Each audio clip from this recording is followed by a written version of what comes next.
There you go. So we're in Indianapolis, getting pretty far. How long did we drive? How many hours? I believe it's like 14 hours so far. 14 hours straight. Whoa. 6 o'clock last night in Connecticut, so that's when we left. I'm getting tired, as you can tell. You see the eyes. Town right there. Yeah, we're still, it's 12:18, but this is 3 hours ahead of Vegas, so. There you go. 3 hours ahead of Vegas. We're on a quest. We're gonna get there. It's gonna take a day or two or a couple days. Oh yeah. But when we get there, that's when the real fun starts. Oh yeah. Well, actually, the fun starts right now too. Oh yeah, this is it right here. So we're gonna keep going with the questionnaire, so that way we can get to know my dad better, get to know me better. Yeah, let's get some real hot and juicy questions going here. It's gonna be juicy stuff now. It's gonna be good. All right, we're gonna figure this out. So, all right, we already know his view on addiction.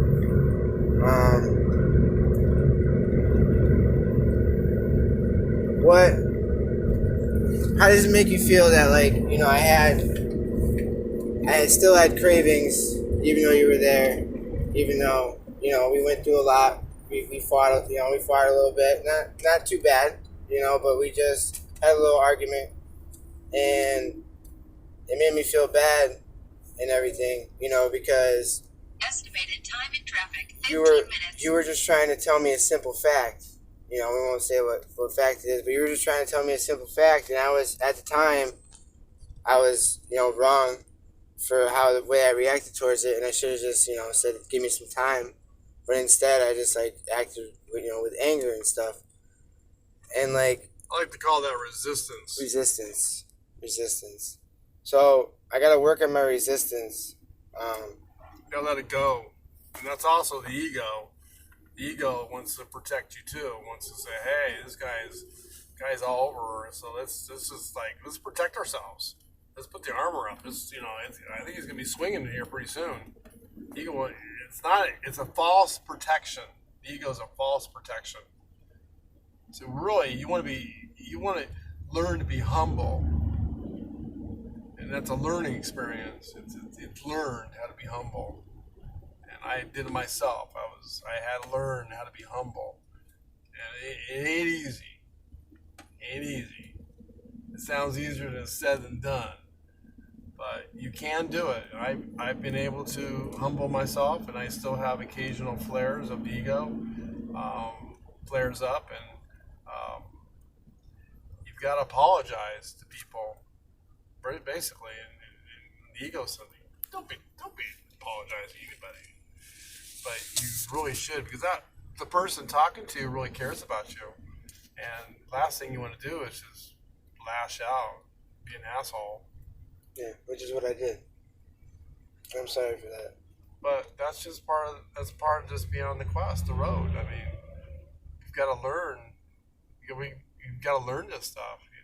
You're reacting and not really understanding why you're reacting and what you're reacting, and the whole thing is to learn all these things, and that way you'll understand how you function and why you react like this. The day before you came back, I ended up using, the day before.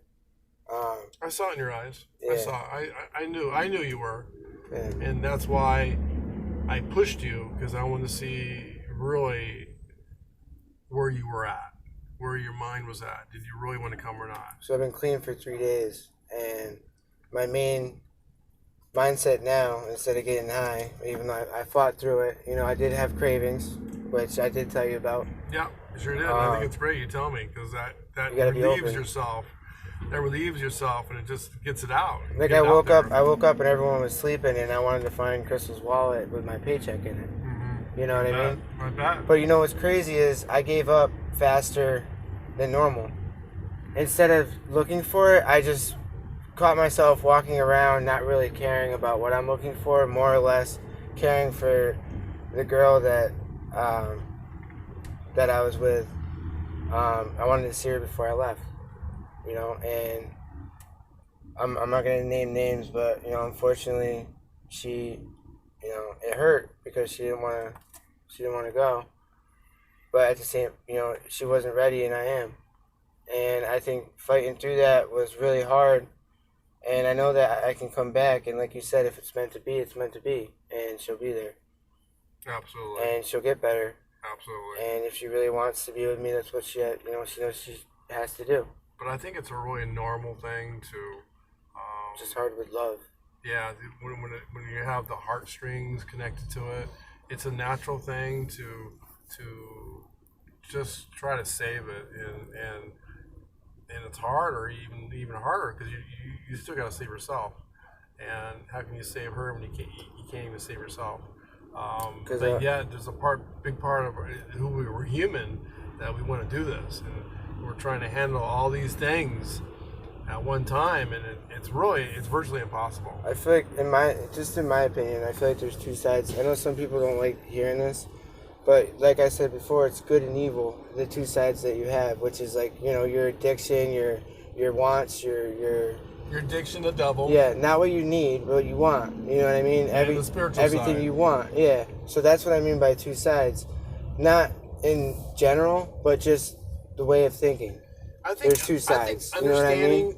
I think understanding the devil is a really good way of understanding yourself too. Because when one's stronger than the other, it's hard sometimes to fight that. But sometimes, like, there's ways that could stop you, like you being there for me, Crystal being there, me not wanting to mess up because I know I needed to come here, and I knew if I messed up, that could hinder my chances of like going here and to Vegas and learning what I need to learn and doing what I had to do. And everybody is different too, because this may work for you, but for someone, they need to find out what works for them.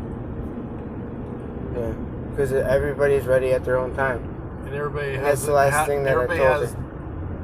Different kind of tools they need to be able to get over this. But that's why I was really upset when you were trying to bring up the subject at that time, because. Well, I was testing you. I was literally testing you. It was a good time to do it. I was actually purposely in your face. Yeah. I was pushing you really hard, and I wanted to see. And you said, "Oh, why you want to do this now?" And I said, "It's the best time. The best time right now is when you're facing it." I didn't know what you meant before. Yeah, what I meant is that now you're angry and the ego's up. This is the best time to go through this, to solve this, to understand it. You're feeling it. So if you're really feeling it full-heartedly, that's the best time to try to get through the person that what they're doing is not the right approach. Yeah.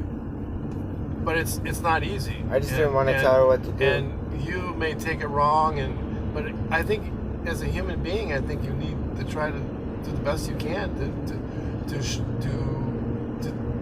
try different ways to reach that person at that time. And not just one way, but multiple ways. I have to go because, like you said, I have to love myself, and I can't be there for her if I can't love myself. And you know what I mean? No, you can't be. No, you Exactly. You can't help anybody. You can't even help yourself. Yeah. You can't help. You're not able to help anybody. Exactly. You don't have that life preserver. Now, if you were healed and you're all done and you've clarified yourself and you've self-helped and you've loved yourself after maybe 2-3 years. And you got the safety, you got the safety net now because you went through it yourself. You know what it took, and it wasn't easy. You failed miserably hundreds of times, but now clearly you're there. When you used to say that, I used to be insulted.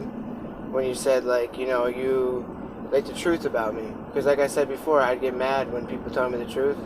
And before, what you were saying, you were just telling me to let me know, and I took it as an insult. You know what I mean? I don't know why, but I'm just realizing that now. Again, that's the ego. Yeah. That's the ego. Because remember when I did the ego's that? flared up, you can't think right. You can't think clearly.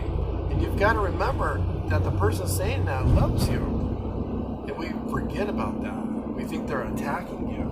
Yeah. And the devil's saying, Watch out, construction on road ahead. they're attacking you, so you want to put up your mitts. And it's not like that. But again, it's got to be learned. But honestly, like, sometimes the truth will help you out. You know what I mean? It'll set you free. It took me a while to realize it, but I'm realizing it right now that before, for some reason, because when you said it, it just reminded me of back in the day. Like, for some reason, when I was here before, when you said that, it was just like you said, it's my ego. But I just realized that because, And sometimes it could have been because I wasn't ready. and that was about love too. That last time, Yeah. and I picked her over and everything. again, the thing when you're already mixed up with an account of abuse, abusing a drug or whatever, and loving someone, you've got a train wreck. Yeah. You got a total train wreck. It's gonna be a train wreck. It's definitely gonna be a very impossible thing. She blames virtually impossible to fix that. She blames herself. I don't blame herself. I blame me for my decisions. But what's your intake on that? I think you hit a nail right on the head, right there. Yeah. You blame. I kept trying to tell her that over and over. It was your decision, and it was your decisions what you made, and virtually that's what got you in trouble. Yeah. It veered you off the path of doing the right thing. Because I kept trying to tell her it wasn't her fault, because it really wasn't. And it's not an easy path. It's not an easy path, and I think it's one of the hardest paths to cross. But I believe when you're able to cross something like this, that's so difficult, and believe me, there's different people have different degrees of difficulties of certain things. It could be Second time around, it could be afraid of heights. It could be afraid of heights. It's just as terrifying. It's just like an addiction. It's just as terrifying as an addiction. There's other things that are just hard to overcome, but if you keep working on it, you keep working on yourself, and you really start loving yourself, and you forgive yourself for failing, and forgive yourself and let it go, then I believe you're going to have a better chance of healing. And I have to love myself before I can love someone else. Absolutely. You want to love yourself and be independent. You want to be one independent, solid person, and that other person, they want to be independent and solid also. Then they come together and they bring to the table both something solid, and that is a recipe for success. That's what you found? Yes, absolutely. And you'll meet her. You'll definitely meet her. She'll definitely be in the video. I'm sure, right? Yep. I'm sure. Yeah, Absolutely. She'll definitely do it. All right. So what else? There's a lot. There is a lot. I know. Like what do you see in me? Like what do you like? I know you believe in me that I'm gonna do good, but I see. Like, me. are you scared? I Are see you scared me. of stuff too? I see me in you. I see a lot of me. Does it scare you at all? No, it didn't scare me at all. No. Not even a little bit? Nope. Like with me and everything, like 100% that I'm definitely going through it this time? Well, I'm not scared for you. I believe in you. I'm here to support you. I'm not going to give you false witness to how I feel and how I feel. I'm reaching out to you, and believe me, when I commit to something, the commitment's important to me, and I commit to help. I know I didn't say this before, but I'm gonna tell you this time. I commit to coming to get better. Well, that's a huge thing. And I'm gonna thing. try it for a year. That's a huge thing, because a commitment is something that's very valid in this life. It's very important in this life. Real quick, I used to yell like when I was mad at you before. I was like, I did not say I therefore will commit, and I was all upset and mad you're trying to wishy-washy right out of that. Yeah, thing. but I thou shalt commit that I will try for a year. You had a really weak story going on there. Really weak story. Very weak. It was very weak, but hey, you believed in it. It was love. I really didn't want to lose what I had, and like I said, I did, and I almost lost everything. But I mean, I'm friends with her now. Yeah, it's great. No, I wasn't angry at you. I was disappointed.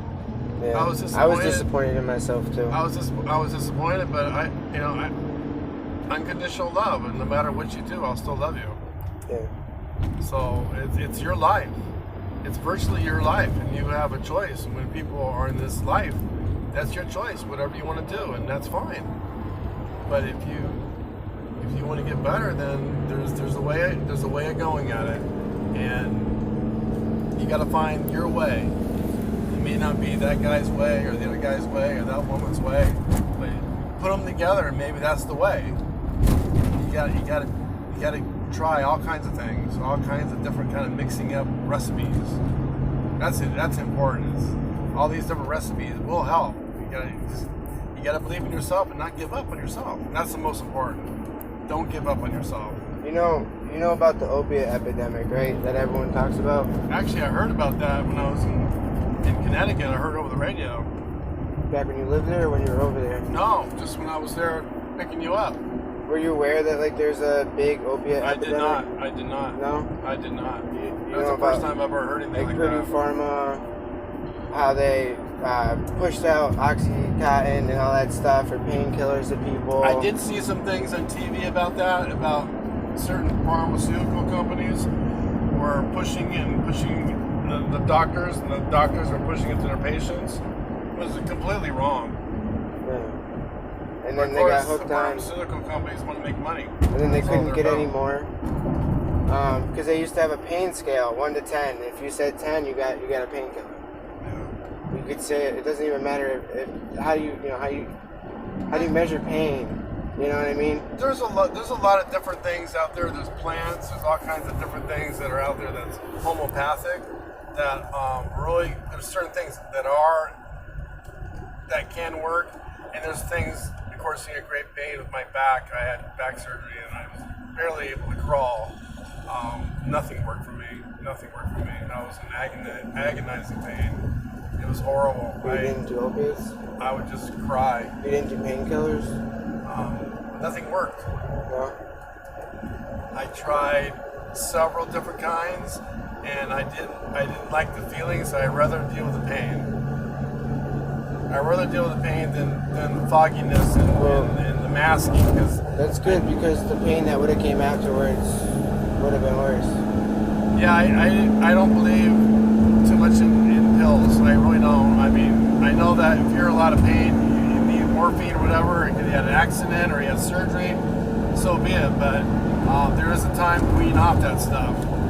And luckily, my surgeon was the best. And I woke up after surgery and I felt great. I moved my leg and I was so happy. I've never been so happy in my life. And I'm so filled with gratitude.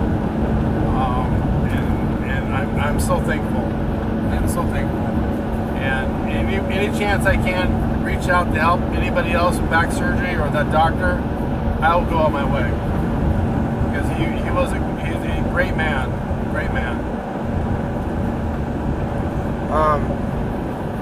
What do you think about like people's like views on it? Like I've heard people say like throughout, living and being around people, they said like I've heard they might as well go die. I don't care if they die if they're an addict or stupid. Addicts, people actually said addicts will never change. They give us that false, or why did you pick up in the first place? You know what I mean? Like with me, with heroin, I picked up randomly. I was with people that were smoking it, and I was curious because I saw that they got sick, and I didn't believe in it. I was like, there's no way you get sick. Like, that's stupid. It's all in your head. And I smoked it for the first time. And the girl I was with at the time got really freaked out and really mad that I did it. But then at the same time, the addict part of her was like, ooh, let's do this together. So we did, and then I got sick. Did you feel like you got closer? You did it together? Is that kind of enjoyable? There's, I guess. It's kind of like sexy, I guess, but it's not. Did you feel like neither a here nor sexual there. feeling for the woman when you're doing it? I felt it beforehand. Oh, beforehand? You felt like Yeah. you had a connection with her? Yeah, I already had a connection with You're it. hoping maybe you had some sex when you were doing it? Neither here nor there. Okay. Yeah, but Can you have sex when you're on that stuff? some people can, some people can't. Some Can you people. find yourself? Can you do it? Yes, I can. Oh, you could have Yeah. sex while you're on Yes, I On can. heroin? Yes. Most people, they get whiskey dick, which I actually thought whiskey dick meant that you stay hard. Come to find out, it's when it gets like dead. But just limp, huh? I've done everything I've done. I had no problem with any sexual things, Okay. even at this age. Was it better than just having sex regular? I mean, did the drug itself make it The drug itself was sex. The drug was sex. After a while, you don't even need sex. You just have the drug. Why? What's that feeling you feel like? When you do heroin, it's a euphoria. It's like everything and anything that you ever worried about, all your aches and pains, everything's just instantly gone. And you're a kid again, and you can dance around and do whatever you want. And when I did it, people liked me. I felt, you know what I mean? Like people liked me beforehand, though. But I felt like I was. Other people that were high? No, I mean people, normal people. And I felt like I was able to contact with them better. I wouldn't stutter. You were actually high. I felt better. I felt better as a person when I was using. But then once I kept using and started stealing because I couldn't get money, and I started doing things like bad things, I didn't feel good at all, and I didn't realize how I got that far. But I don't know if you ever knew this, but I shot up heroin at one point, and for half a year I was smoking it and sniffing it. Was that different, shooting it up versus smoking it? No. I mean, when I sniffed it, it would make me feel like I was all like better, like ODing. Made me feel like I was like too fucked up. Like I had to throw up. And then whenever I smoked it, I kind of felt the same way, but not really. It was, I don't know. But when it came to smoking it, that was my like drug of choice. No, that's the thing. After a while, when I started shooting it, I got addicted to the needle, and I didn't care. I'd shoot water. What do you mean you got addicted to the needle? I got addicted to the needle, setting up the needle, the needle going through my skin. Oh, just the excitement of setting it up. Huh? I could talk about it now, honestly, without having a craving. Right. So it's actually the excitement of setting it up, like just because I don't want to die, and I feel like when you do go back to the needle, Watch out, vehicle stop at shoulder it ahead. could kill you. And I know that it was the worst thing that I've done. And like I was bad. Like I was addicted to the needle. It was putting it in my skin. It was taking. I used to take blood out and write my name on the wall. Or play tic-tac-toe. Like I didn't care. Like, I didn't care what I put in the needle. I just liked the needle, and that's what I got into. A lot of people are afraid of needles. I was terrified. I'm terrified of needles. I don't want a doctor to stick one in me.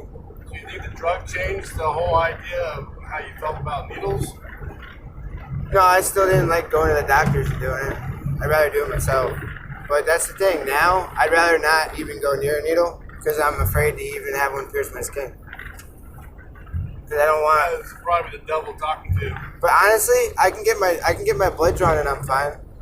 It's just like I don't want to use a needle again myself. You know what I mean? That's all. And I'm scared at the doctors. That's all. Just like a normal, person. I don't want it to stick me. I don't like, I get scared like I used to. But when I did it myself, it was a whole different thing. I don't know, it made me feel, at first it was great, but then I was just getting by. That's why I stole a lot of money from Grandpa and drained his whole bank account. I ended up selling all the rings that he was supposed to be buried with. How much money did you actually go through with Grandpa's money? I'm not even sure really, but it was a big packet and I went through a couple checkbooks. And everyone wanted me to go to jail, but Grandpa, I said this before, but Grandpa actually he wanted me to just get better. And he said he wanted me to get better before he passed away. It was just like his dying wish, kind of. So when I was getting better in rehab for the 30-day, I was kind of freaking out the whole time because I was codependent on my girlfriend at the time. And I really needed... Did it kind of hit you hard when you actually became clean and realized what you did? When he came in, within 2 weeks of me being there, he came in with his walker and came in and talked to me. And that's when I realized I wanted to get clean. Because when I went into rehab, I didn't want to get clean. Even after everything I did, I still wanted to keep going. Like, I went to jail. I died. What actually part do you think that actually changed? Is it that Grandpa was there? Or was it surreal? It was the fact that he was there for me, even though I took everything of his. and everything of anything that anyone had that was worth anything. I took everything. From my Uncle Mo, I took all his wire. My Auntie Nan, I took money from her. Crystal and her boyfriend, I used to steal like weed and drugs from them and stuff. Like I was really bad, but that's why now I give. When I see someone and they need help, I'd rather give, not take. Because I took so much that's why I want to give. That's why I need to give to myself so I can be strong, so I can give to other people and help other people. That's why I'm doing this now, so I can give. And that's why I rap, because I want to give. I'm sick of taking. I always took. And that's not right. Because I know how it feels to be taken from. And it's not right. What do you think was that turning point? As soon as Grandpa came in, he couldn't even really walk. You know what I mean? Like, barely. And he came in to visit me. And that was it. I realized that I can get better.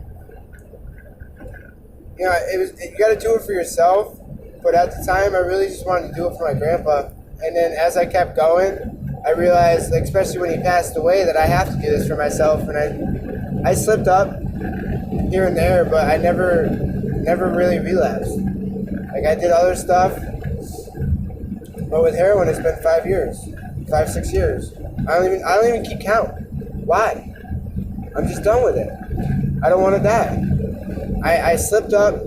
That was the main thing too. I slipped up, and my ex told me, "What's wrong with you? Your body's rejecting something," because I was throwing up. And that's what happens when you do heroin. It's not the amount that you do when you go back. It's your body shutting down. It's rejecting it.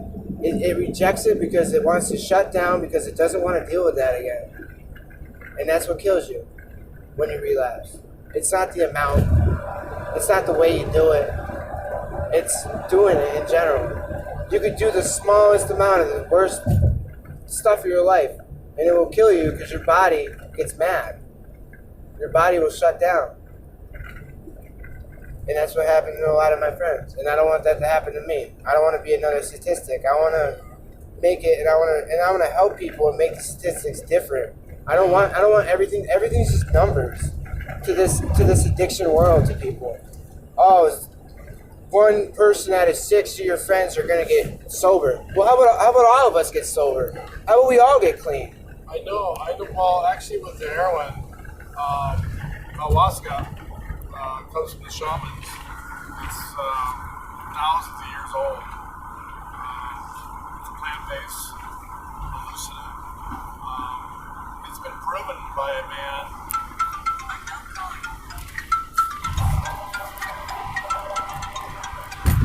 Hello. Hey, can I have to call you back? Okay.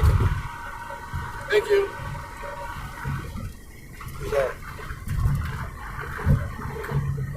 Yeah, the ayahuasca, the shamans, very important. It's been proven back in the 70s, 60s. Scientists studied it, and it actually had people on heroin addiction, and they had them take this ayahuasca 3 times. I can't remember right off the bat here, but it did heal these people, and they never went back to heroin again. I believe that there's other plant-based cures out there that people can do, that those people that maybe have a hard time completely getting off. I know the ayahuasca is I would call it a drug. It's a medicine. It's a medicine, what it is. It's a medicine that resets your computer, reboots your program.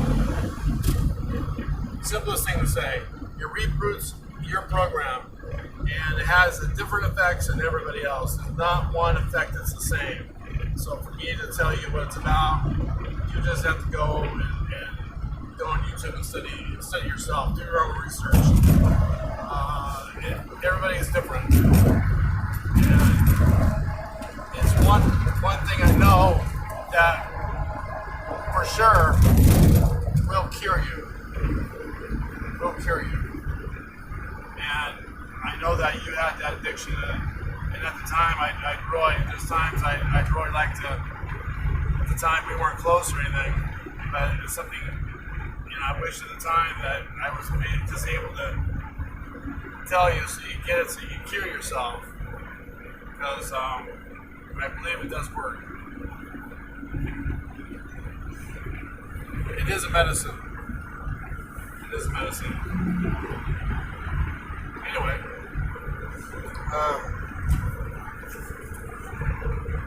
Let's see what else.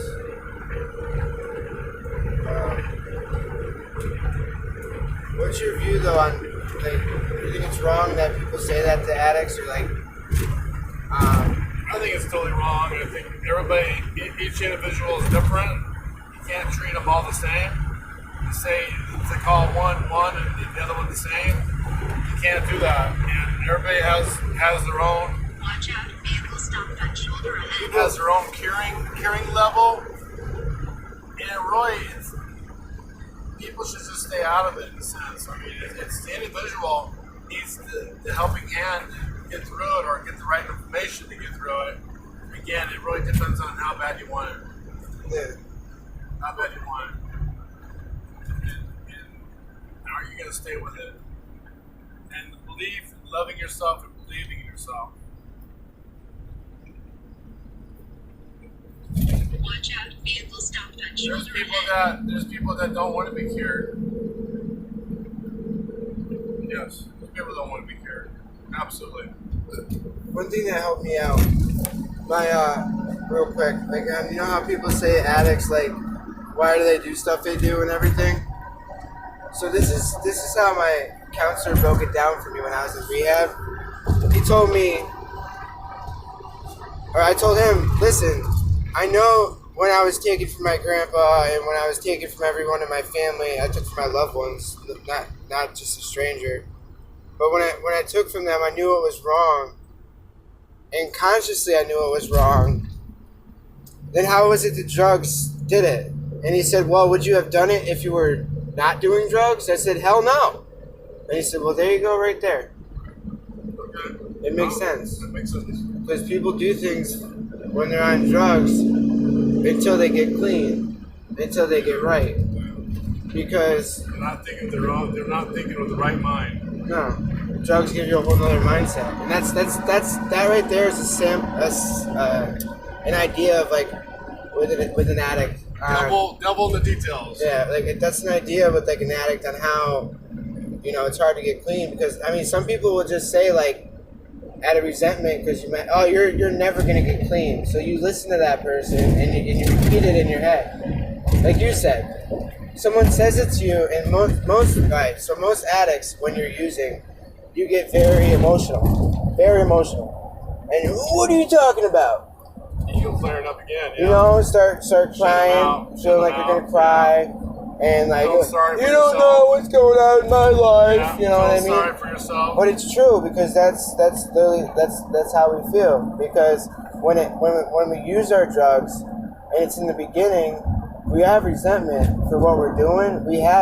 I have shame. That's me. The first thing I ever think when I have temptation, it's shame. And you know what? That's what's kept me clean.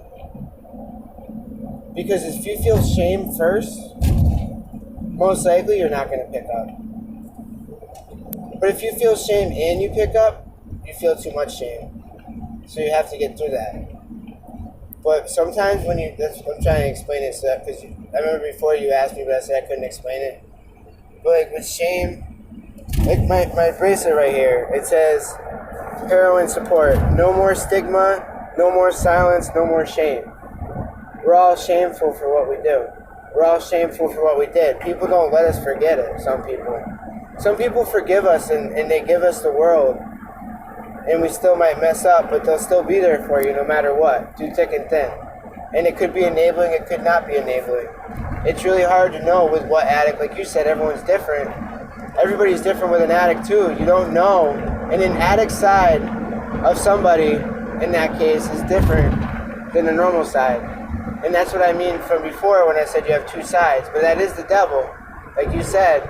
But that's the second side, taking control. And once you get that tiny, minuscule thought that you're gonna mess up, if you don't talk about it, you're gonna be about it. You're gonna be about it. So you need to talk about it, because when I talk about it, I feel better. Hey, I had a craving. Hey, I told you, like, straight up. Hey, just so you know, I had a craving for the past 3 days. I should have told you sooner, but I told Crystal when it happened. I told Crystal straight up exactly how I felt.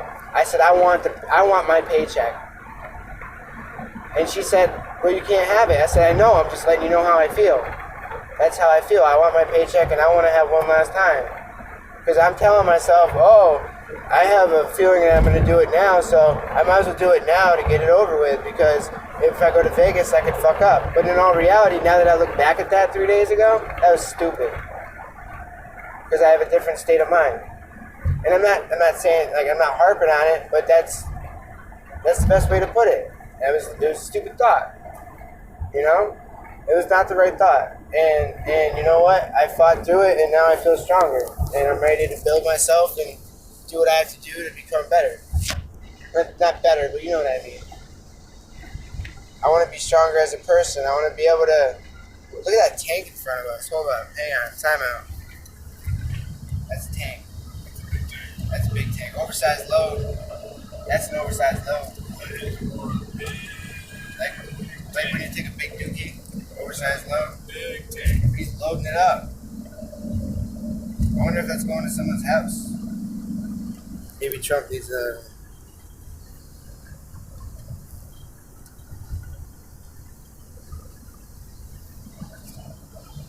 Oversized? Alright, so anyways. So... I know you said before, like, it's messed up when people say that about addicts and everything, but do you understand, like, why they're hurt or why they're saying that? Yeah, I think the stigma of it is that a lot of addicts, the bad ones, just stick out more than the others. And it just seems like that's the majority. Yeah. But it's not. It's not. I don't believe it is. I think if a soul needs help, I think we should try to help that soul. If we unite together, we should be here for each other. We're all interconnected. No matter what color you are, doesn't matter what creed you are, doesn't matter male or female, we're all the same. We all got blood flowing through our veins. We're all breathing. We're all spiritual beings. Spiritual beings. You should love thy neighbor. And we're on this planet to try things too. I mean, we get trapped. We get trapped in the drug. The drug traps us. I feel like some people too, like, they go through addiction, and since they're harped on, they get clean and they do good, and even those people are like, I don't want to hear about it.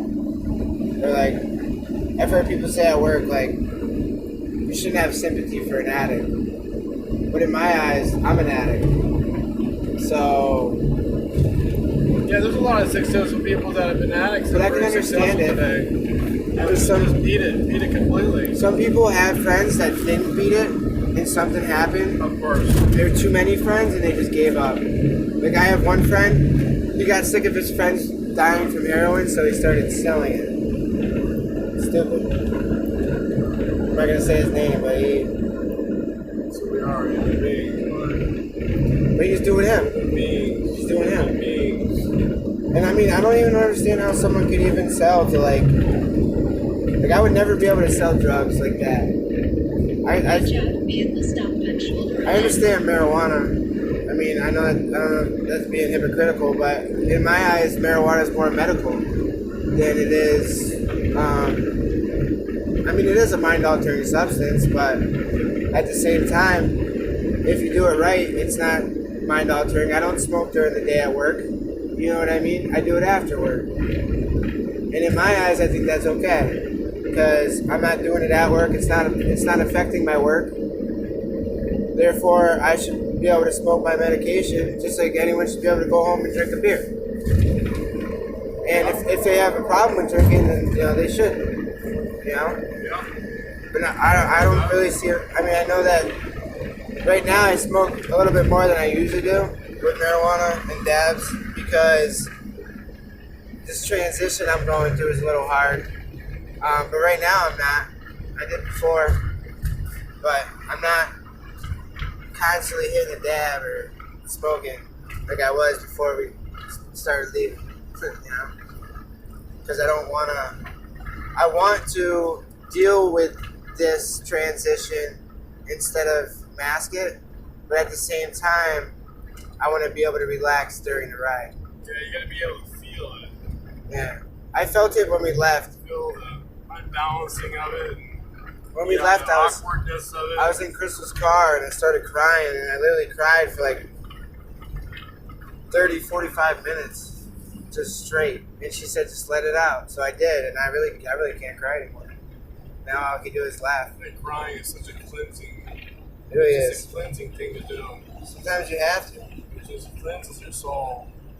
It releases all that tension, all that stuff we can all definitely hang on to. It just releases everything. I think everybody should cry. At least learn how to cry if they can't cry. I mean, when you're coming off, I was used to using and stuff, so I wasn't used to like emotions, I guess. They started coming out. Everything that happened beforehand, all my emotions started coming out like crazy, and like our talks, us arguing, and everything happening with the girl that I liked, everything that was going on. It was just so much at once. It's like I don't even want to think. It's not that I didn't say I don't want to go, but I was like I almost want to postpone going. You know what I mean? Just because I messed up, but I think it's best that I just kind of left. It's hard for me to say goodbye. It's hard for me to tell someone, might see you in a year. You know what I mean? It's just hard to do all that. So maybe it was for the best too. I cried for a while, but it made it a little bit not easier.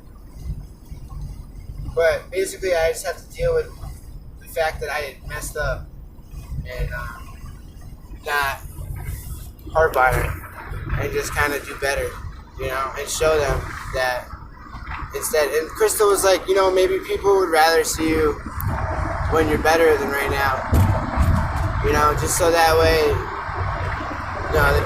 here he comes, you know what I mean?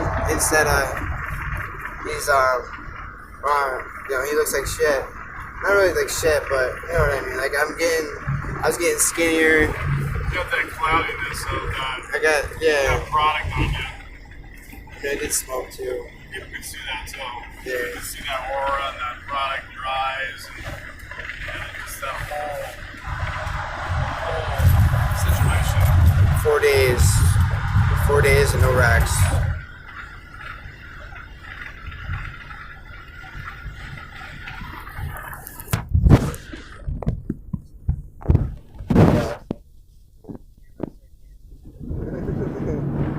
So you like your cappuccino? I made my dad a cappuccino coffee. Oh, it's great. Thank you. Mixture, nice mixed bag. It's 3/4 coffee with some creamer, and I added 1/4 of a cappuccino. Delish. I call it the crappuccino. Delish.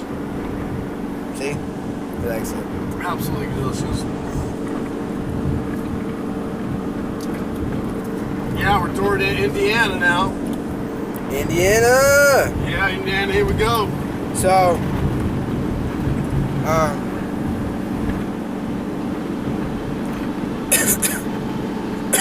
guess I'll take this time to thank you for helping me out and being there for me, and really, That's what his father's for. really sticking it into me.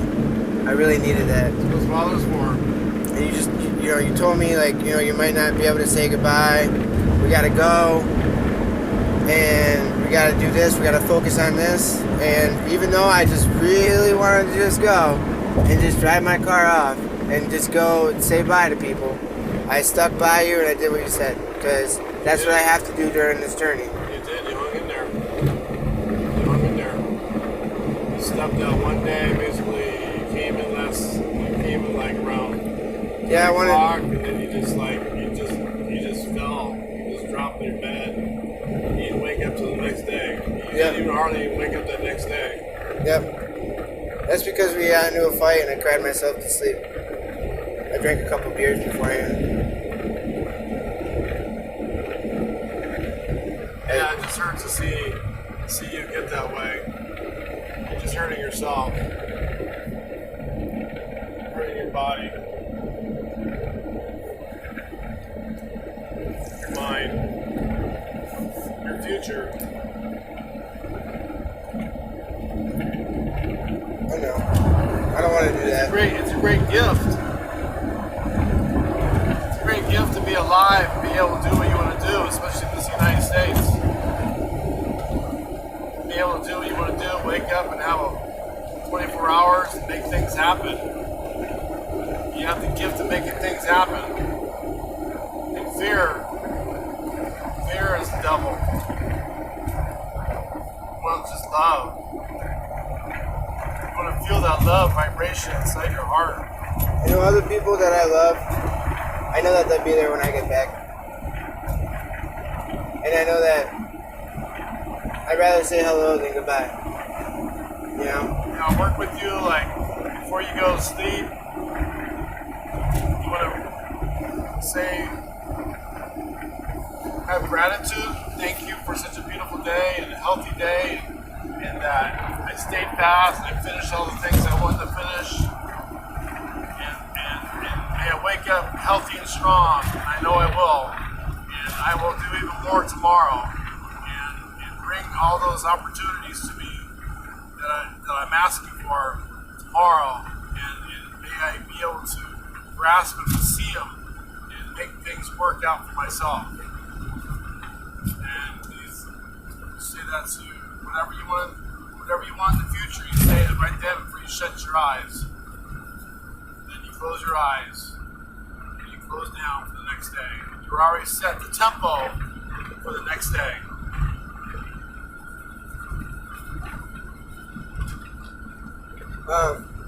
You want to talk a little bit about the work we'll be doing down there? A little bit about the work we'll be doing down there, the exhibit building?